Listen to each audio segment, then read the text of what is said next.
વિશ્વ કવિતા દિવસ છે આજે અને આ ઉપક્રમે સુનિલભાઈએ આ કોલેજ થ્રુ અને કેટલાક અહીંયા તથાગત ફાઉન્ડેશન, ઉત્સવ acting academy, Dharmendrasinhji arts college અને ગુજરાત સાહિત્ય અકાદમીના સંયુક્ત ઉપક્રમે આ સરસ કાર્યક્રમ યોજ્યો છે અને મને એમાં આમંત્રણ મળ્યું એ બદલ હું પહેલા જ આભાર ભાવ વ્યક્ત કરું છું.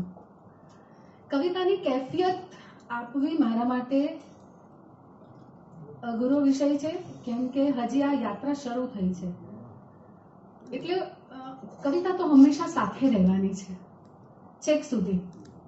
કોઈ પણ પ્રકારના પ્રલોભનોની શરતે નથી આવતી કવિતા. કવિતા આવે છે માત્ર કવિતાની શરતે. અને એટલે હું જાજી કેફિયત નહીં આપી શકું, પણ 9મા ધોરણમાં હતી ત્યારથી કવિતા લખ્યા કરતી હતી. કોલેજમાં આવી, એમએમાં ભણતા ભણતા છેલ્લી બેન્ચીસ પર બેઠા કવિતાઓ લખ્યા કરી, ગાઈ પણ ખરી. અને એક સમય એવો આવ્યો 2015-16 એ અરસામાં, પછી મેં એને પ્રકાશિત કરવાની શરૂ કરી છે. પણ જે મારે મૂળ કહેવું છે એ છે કે આત્મસંવાદ છે. કવિતા એ મારી માટે આત્મસંવાદ છે. એ એટલા માટે હું કહું છું કે મારે બહુ ઝાઝા મિત્રો નથી. મારે માત્ર બહુ ઓછા મિત્રો છે અને એમાં કવિતા એ મારી પરમ પ્રિય સખી છે, એમ હું એને જોઉં છું. હંમેશા નાનપણથી હું વાતો કરું ત્યારે મારી આસપાસ જે બેઠેલા હોય ને તો મને જોઈને આમ વિચિત્ર રીતે પણ જુએ કે આને કેમ આમ વાતો કરવાની ટેવ છે એકલા એકલા. અને આ એકલા એકલા બોલવાનો જે બબડાટ હતો એ પછી કવિતામાં આવ્યો. એટલે જ્યારે પછી કવિતા વિશેની જ્યારે લખી છે કવિતા, એ કવિતા છે મેં માની લીધું, પણ જ્યારે સમજ આવી કવિતા વિશેની ત્યારે પછી મને કેટલાક મિત્રોએ મદદ કરી છે એમાં. ક્યાંક ને ક્યાંક પછી છંદની વાત હોય કે ભાવની વાત હોય કે એના સ્વરૂપની વાત હોય ત્યારે કેટલાક મિત્રો અહીંયા ઉપસ્થિત છે. હું સ્નેહી પરમારનું નામ પણ દઈશ અને રવિ દવેનું પણ નામ દઈશ. એક મારાથી મોટા અને એક મારાથી નાના, મારી માટે બધા મિત્રો સરખા. આ એવા વર્તુળમાં મારી કવિતા પોખાઈ પણ છે અને પોષાઈ પણ છે. તો આટલી વાત સાથે જ મારે હું જાજી વાત કેફિયતમાં નહીં કરી શકું, કેમ કે છેલ્લે બીજું કંઈ નહીં હોય ત્યારે પણ કવિતા રહેશે મારી પાસે. અને એ શ્રદ્ધા સાથે હું મારી કવિતા આપને સંભળાવું છું. એક શેરથી શરૂઆત કરું છું કે કંકુ ચંદન ધૂપ અગરથી ચાહ્યા જેવો નાતો છે. કંકુ ચંદન ધૂપ અગરથી ચાહ્યા જેવો નાતો છે. તારી પાસે અઢળક વાતો, મારી પાસે આંખો છે. તારી પાસે અઢળક વાતો, મારી પાસે આંખો છે. અને હવે હું સૌ પ્રથમ એક નવી ગઝલ તમારી સામે પ્રસ્તુત કરીશ. શીર્ષક છે પંખો. આ અત્યાર સુધી એક વખત પ્રસ્તુત કરી ચૂકી છું. આજે આટલું સારું મંચ છે, આટલી સરસ ટીમ છે કવિઓની અને આટલું સરસ ઓડિયન્સ છે માટે. મારી અંદર બહાર હવાનો ફરતો ફેરો પંખો. મારી અંદર બહાર હવાનો ફરતો ફેરો પંખો. સાચું કહેજો કોણ ફરે છે, હું કે પેલો પંખો? સાચું કહેજો કોણ ફરે છે, હું કે પેલો પંખો? ને એમ જુઓ તો રૂપાળો ને થોડો છે માયાળું. એમ જુઓ તો રૂપાળો ને થોડો છે માયાળું. કઈ ના કહે તો ત્યારે લાગે છે મન મેલો પંખો. કઈ ના કહે તો ત્યારે લાગે છે મન મેલો પંખો. ને એની સાથે ફરતી રાખે મારી ચકમક આંખો. એની સાથે ફરતી રાખે મારી ચકમક આંખો. ઉપર નીચે ચકરાવે મન છે વંઠેલો પંખો. ઉપર નીચે ચકરાવે મન છે વંઠેલો પંખો. ને એને ફરતા જોઈ હું પણ ઉડતી છત તોડીને. હવે તમે જરા અલગ મૂડમાં જોજો કે એને ફરતા જોઈ હું પણ ઉડતી છત તોડીને. પંખા ઉપર બીજો પંખો, એ તે કેવો પંખો? પંખા ઉપર બીજો પંખો, એ તે કેવો પંખો, ને પંખો એમ જ માન્યા કરતો, હું જ ફરું છું સગળે. પંખો એમ જ માન્યા કરતો, હું જ ફરું છું સગળે. ત્યાં જ અચાનક પંખા ઉપર હસતો પહેલો પંખો. ત્યાં જ અચાનક પંખા ઉપર હસતો પહેલો પંખો. ગઝલનો અંતિમ શેર છે કે આવો ઝરમર સંકેલો આ ફેર ફુદરડી ચક્કર. આવો ઝરમર સંકેલો આ ફેર ફુદરડી ચક્કર. એ ઠેકાણું શોધી કાઢો જ્યાં લટકેલો પંખો.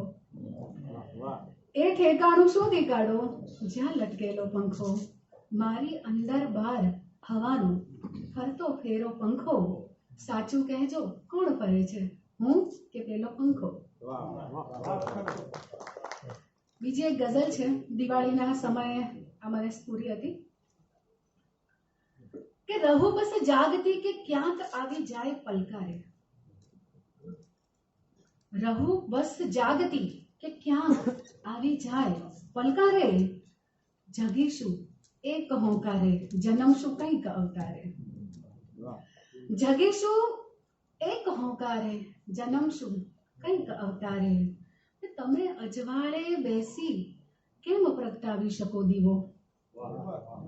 તમે અજવાળે બેસી કેમ પ્રગટાવી શકો દીવો. ખરો ચળકાટ જોવો હોય તો આવો ને અંધારે. ખરો ચળકાટ જોવો હોય તો આવો ને અંધારે. ને ગડગશે વીજ તેદી તાળવે ચોટી જશો જીવન. ગડગશે વીજ તેદી તાળવે ચોટી જશો જીવન. ઝલક પડવારની કાફી લૂંટાવું હોય મજધારે.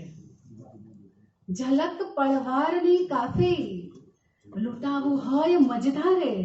ને હલેસા મારવાથી નહીં, હલેસા પણ થવું કોઈના. હલેસા મારવાથી નહીં, હલેસા પણ થવું કોઈના. તરીશું એમ આપોઆપ કેવળ નામ આધારે. તરીશું એમ આપોઆપ કેવળ નામ આધારે. ને હજી મેં સાદ ક્યાં દીધો, હજી આવ્યા નહીં વારે.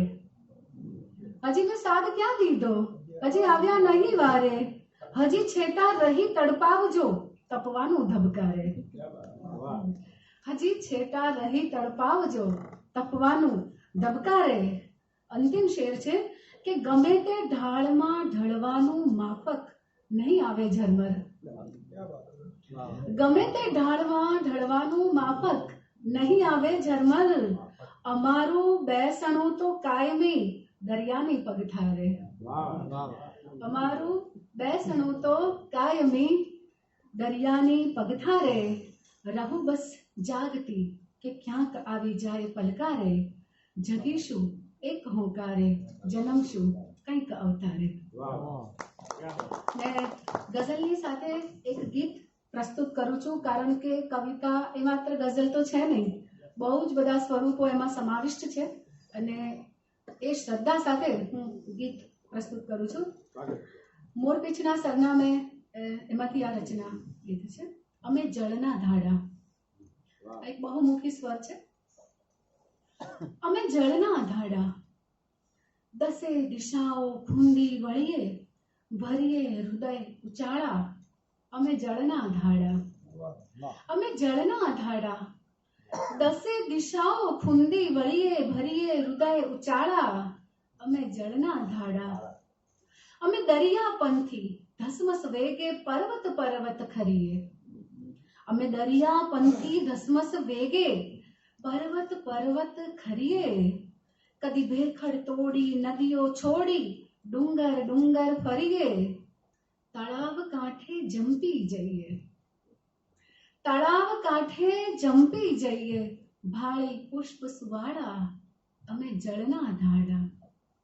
બીજો બંધ છે કે નદી સરોવર સૂકવી સૂરજ નગર બનાવે જળનું. નદી સરોવર સૂકવી સૂરજ નગર બનાવે જળનું.